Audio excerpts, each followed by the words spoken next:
Part 2 continues with... Okay, where were we? Yes. Hana wanted to leave such a hostile environment, but she has no choice but to go with the others to collect fresh water. They traverse underground until they come to a cliff. 3 people will go down: Ryo, Hana, and a girl from Summer A named Nijiko. Ran gives Hana a flashlight, and Takahiro gives her a first aid kit. Then they go down searching for water. Ango also goes down a different path to look for an alternate way down.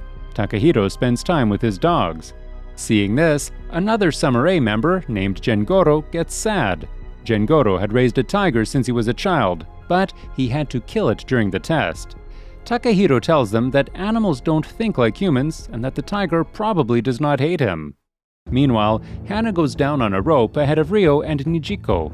Ryo accounts his grueling knife training with Takashi and how he taught them all to be brutal. He pulls out his knife and cuts Hana's rope. She falls down in the abyss. Then, the two go back and tell everyone that Hana fell. I wonder how. So, Takahiro and Haru decide to go save her. Gengoro and Koruri from Summer A also come along. Hana actually survived the fall because she was wearing her plot armor that day. She uses Takahiro's first aid kit on her wounds. Then, she travels further until she finds fresh water. High above, Haru starts playing music to guide her. Elsewhere, Ango is investigating a section of cave all by himself. He starts thinking about Shigeru and the guilt starts eating him alive. Hana looks at the picture of her father and thinks back to the past when he said that if anything happened to him, she should go to a place called Sado. Just then, she hears Haru's flute. So, she writes a message on her boomerang and throws it to them. They are relieved to know that she is alive. Suddenly, Ango also arrives looking for water. When he sees Hana alone, he suspects that she did something to Ryo and Nijiko. He approaches her, she gets scared, and in the confusion, Hana falls into the water. The strong current starts pulling her. Takahiro and the others also arrive. They see Hana struggling, and they quickly jump to her rescue. As they come to save her, Hana yells at them that Ryo cut her rope and let her die. Ryo was also probably the one who pushed Haru into the swamp earlier. And, much to my surprise, Ango is shocked to hear that Ryo did such things, so he was not guilty of their attempted murders. Koruri is shocked to see Ango just standing there without helping. Just then, Hana loses her grip. Gengoro jumps in after her, but the current is too strong and he does not find her. Takahiro blames himself for not taking action. The moment they go out, he furiously confronts Ryo for killing Hana. Takahiro picks a fight with Ryo, but Ryo heartlessly mentions how Hana's mother, or Takeshi's wife, also drowned to death in the Ryugu shelter, and this was just fate. Ango pulls out his gun on Takahiro, but he throws a rock at him, injuring his hand. Takahiro pulls out his knife, but Koruri stops him and asks him why he did not help Hana as the river currents pulled her. Ango says that the others would have saved her. Koruri is disappointed as this is the same crappy behavior that their professors had. Madonna also comes forward and tells everyone about Ango trying to force himself on Hana. Everyone from Team Autumn and Team Spring is disgusted at Ango, especially Takahiro, who knocks him down. One Team Autumn member named Sakuya was a law student, and he says that they should conduct a trial for Ango. Ango threatens to take his team away, but Ben, the healer, wants to stay back to take care of Kurumi, who is pregnant. Gengoro does not want to leave the animals and the people behind. Madonna and Koruri are absolutely disappointed. Ryo is the only one left for Ango, and the two of them leave the group together. After they are gone, Nijiko from Summer A and Ran from Autumn make plans to extract the underground freshwater as both of them have experience in construction. Takahiro still believes that Hana survived, so he goes to the underground river and throws in a rag in the hopes that it will reach Hana and his dogs can sniff them out. There, he meets Madonna collecting water. They see an animal drinking water and Madonna kills it with ease, much to Takahiro's amazement. That'll be you, Takahiro, if you're not careful with Madonna. She is also impressed by Takahiro's herbal knowledge and asks him to teach her more. Ran and Nijiko are arguing about the best way to bring the water out. With the suggestion of another member, they agree to build a new settlement closer to the river. As they work, Haru cries thinking about Hana, while Koruri comforts him. Far away, Ango tells Ryu that when he forced himself on Hana, it was not out of lust, but out of a desire to hurt her. Ryo points out that doing so would have meant Professor Takashi, their tormentor, would get a grandchild. Ryo tells him to think things through next time. Later, Takehiro tells Haru that he will leave after the new settlement is built. He suggests Haru stay behind with Koruri because those two have bonded. Haru gets sad and they hug melodramatically. Madonna also decides to go with Takehiro to learn more about the world. After the new house is built, Takehiro and Madonna leave while their friends cheer for them. Meanwhile, from far away, Mozu watches all their actions. He sounds disappointed with Ango for screwing things up. Mozu's real name turns out to be Kaname, a close confidant of Professor Takashi and the person chosen as the Reaper. Yep, there really is an imposter among them. It is the Reaper's responsibility to kill anyone who tries to mess with the growth of humanity. Kaname plans to kill Ango because of what he did to Hana, Professor Takashi's daughter, but he holds himself for now because Ryo is with him. Some days later, Ango and Ryo find the seal grounded near a beach. Team Summer B is nearby having fun. Botan, well, she's gotten really comfortable with her nudity. Not that we're complaining or anything. Ango and Ryo correctly deduce that this must be Team Summer B. But they get super cautious because they think that Summer B is also full of highly trained people like Summer A. Just then, Matsuri comes sliding down a slope and she almost falls into some rocks. But they save her. She immediately starts simping over them because they're so handsome. Ryo and Ango agree not to reveal their past, only mentioning that they're from Summer A. Botan asks them about their team members, and Ango lies by saying they got separated. Ango and Ryo start making notes about the group. Botan and Arashi seem to be the only ones who are athletic, while the others seem like little kids. Botan talks about how these two are probably highly trained people because they're from Summer A. Seeing their knife skills, Semimaru tells Arashi that they need to be cautious of them. That night, Ango and Ryo start to believe that Summer B isn't specially trained like they were because of how laid back they are and how underprepared they are for a crisis. The next day, Ango sees Natsu struggling with her cleaning, so he goes to help her.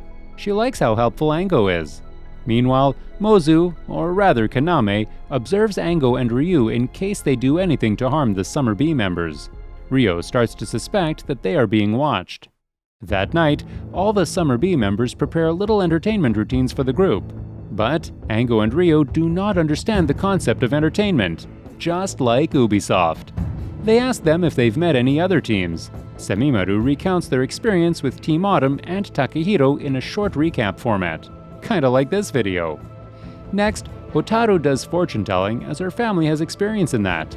She correctly guesses Natsu to be a romantic person and also makes correct readings about the other members' past. When she looks at Ango's hand, she starts crying, but she does not say anything. Next, Natsu accidentally spills some drinks and Semimaru laughs at her, but Ango is supportive of her and tells her not to worry about it. Natsu starts blushing.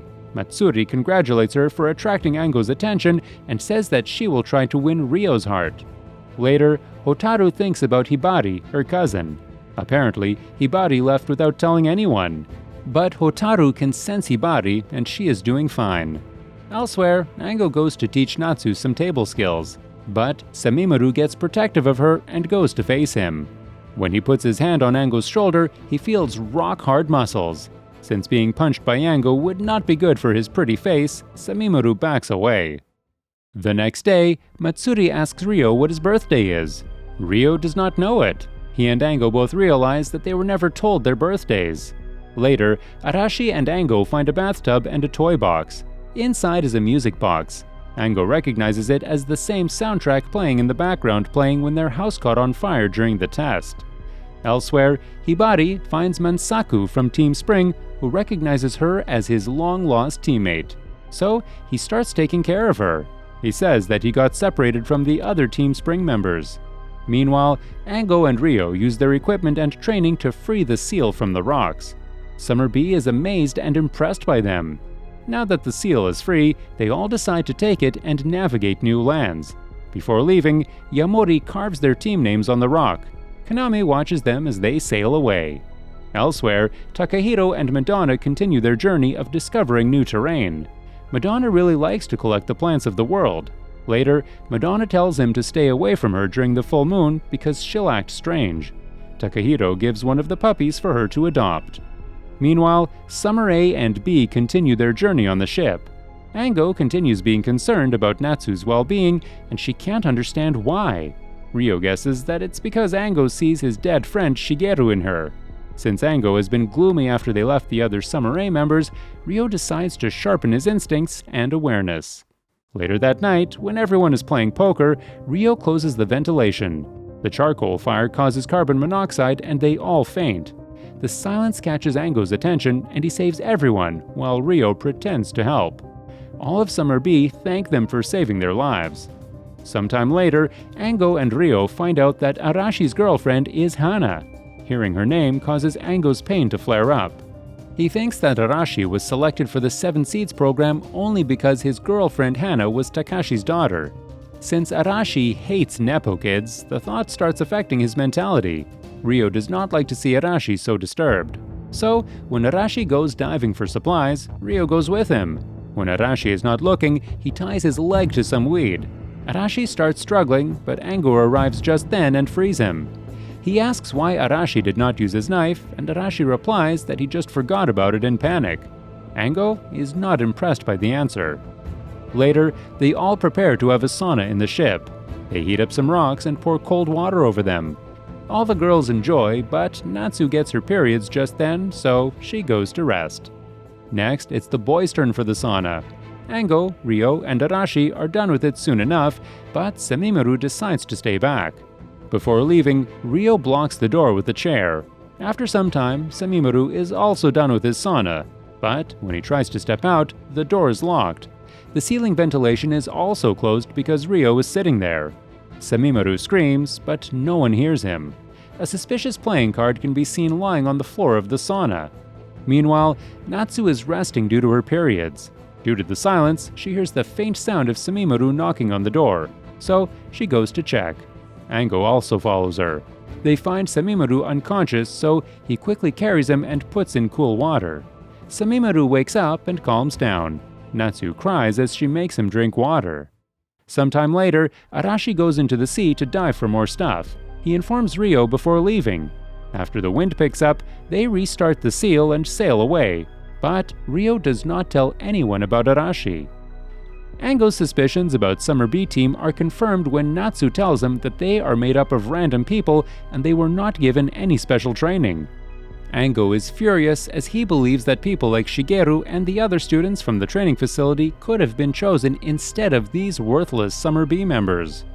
Later, the girls realize that Arashi is not on the ship. Ryo whispers to himself that it took them long enough to find out. They all realize that Arashi probably went diving again, so they turn the seal around. Meanwhile, Arashi comes out of the water and finds out that he's been ditched. While the rest of Summer B screams Arashi's name, Botan sees a deuce card in a towel. She goes to the sauna and sees the ace card.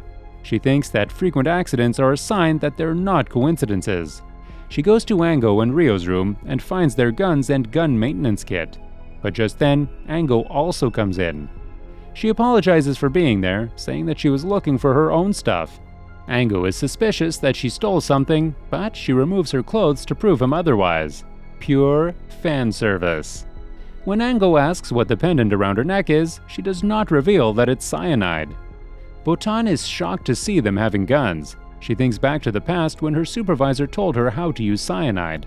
But after a long time, cyanides have a risk of losing their toxicity. Arashi is just lying on the ocean surface when it starts to get foggy.